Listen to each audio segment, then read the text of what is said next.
ultimate goal that these people have in mind is the goal to create a one world government run by the banking industry, run by the bankers, and they're doing it in sections. The European currency, the euro, and the European Constitution is one part of it. Now they're trying to do it in America with the North American Union, right? And they want to create a new currency called the Amero, right? And the whole agenda is to create a one world government where everybody has an RFID chip implanted in them. All money is to be in those chips, right? There'll be no more cash. And this is getting me straight from Rockefeller himself. This is what they want to accomplish. And all money will be in your chips. And so instead of having cash, anytime you have money in your chip, they can take out whatever they want to take out whenever they want to. If they say you owe us this much money in taxes, they just deduct it out of your chip digitally. Total control. Total control. And if you're like me or you, and you're protesting what they're doing, they can just turn off your chip. And you have nothing. You can't buy food. You can't do anything. It's total control of the people. And that chip's connected to a database that has your purchasing records, what you do, what everything. You sell. Everything is in there, you know? And so they want a one world government controlled by them, everybody being chipped, all your money in those chips, and they control the chips, and they control people. And you become a slave. You become a serf to these people. That's their goal. That's their intentions. Eric, can you be specific about when you met Rockefeller, how it happened in these discussions?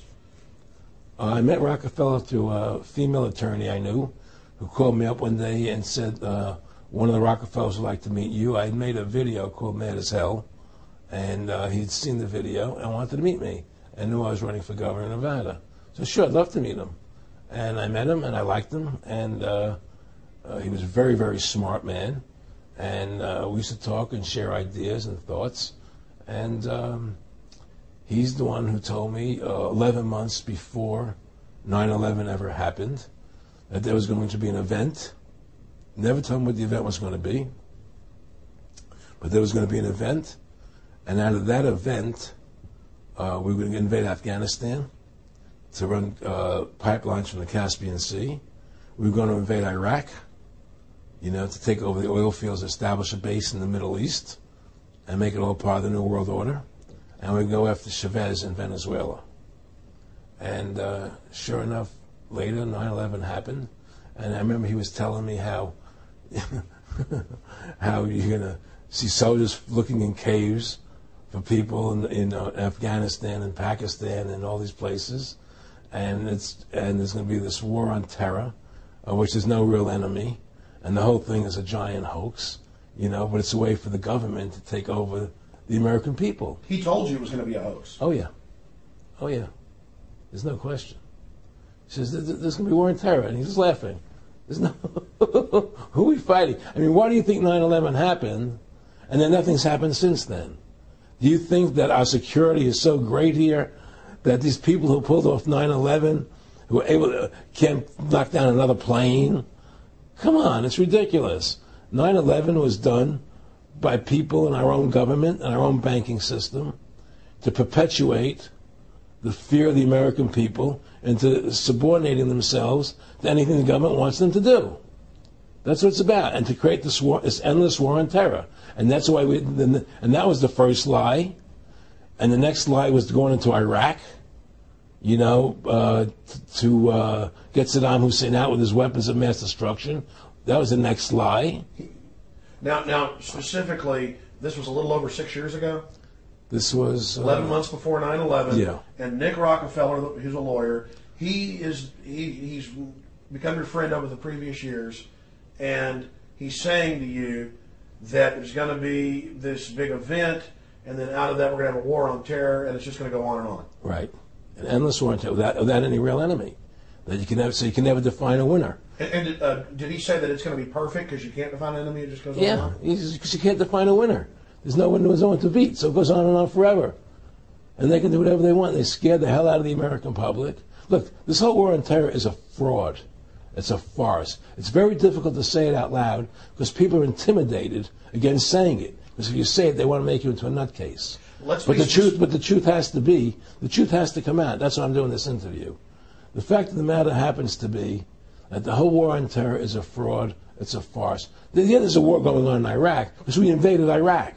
And people over there fighting, But the war on terror, it's a joke, And until we discover what really happened on 9/11 and who was responsible for 9/11, because that's where the war on terror emanates from. That's where it comes from. It was 9/11 that allowed this war on terror to begin. And until we get to the bottom root of 9/11, the truth of 9/11, we'll never know about the war on terror. Aaron, you said that he was, and I think it's important, and I know this about the Rockefellers from Dr. Dennis Cuddy and many others, you'll be 20 years old in a lunch line at college, and no, it's David Rockefeller. And they're experts at recruiting and getting what they call players, and that clearly he was, I want to make it specific and just get you to reiterate what you said last night about you got 30% of the vote, you were having an effect, you made mad as hell, they knew that you'd started the Constitution Party, they knew that you were somebody who was taking action and getting things done, you'd already made some big films, had a lot of other successes, right. So they were trying to recruit you, and didn't it come down to the point of, hey, we are here to recruit you, and don't worry, your chip's going to say, don't mess with us, this guy's don't touch. Yes, that did happen. I was definitely being recruited. But it's more subtle than that. Well, in your words, just go through the process, and then what he said. Well, what it is remember we were friends, and we used to go to my house a lot. We'd have dinner, we'd talk, and he'd tell me about business investments, how you get involved in, or they would help me with this business investment or that business investment. And was I interested in joining the Council on Foreign Relations? I would have to get a letter to join them, but was I interested in that? And just stuff, leading you on. And I used to say to him that I never really did that because that wasn't where I was coming from. As much as I like you, Nick, your ways and my ways we're on the opposite side of the fence. I don't believe in enslaving people. And he would come back with, "Oh, I do." Or? Well, it would be more like it's better for them. Well, it's more like, how do I put it? It was like, what do you care about them? What do you care about those people? What difference does it make to you? Take care of your own life. Do the best you can for you and your family. What do the rest of the people mean to you? They don't mean anything to you. They're just serfs. They're just people. It was just a lack of caring, and that's just not who I was. It was just sort of like cold, it was just like cold, and I used to say to him, what's the point of all this?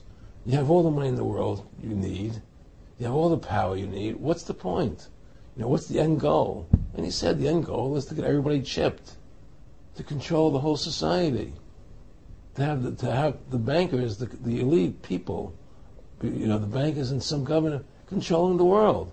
And I said, all the people in the Council on Foreign Relations believe this way you do? He said, no. Most of them believe they're doing the right thing. A lot of them believe it's better off being socialistic. We have to convince people that socialism is really capitalism. Because America is becoming a socialist country. It's a communist country.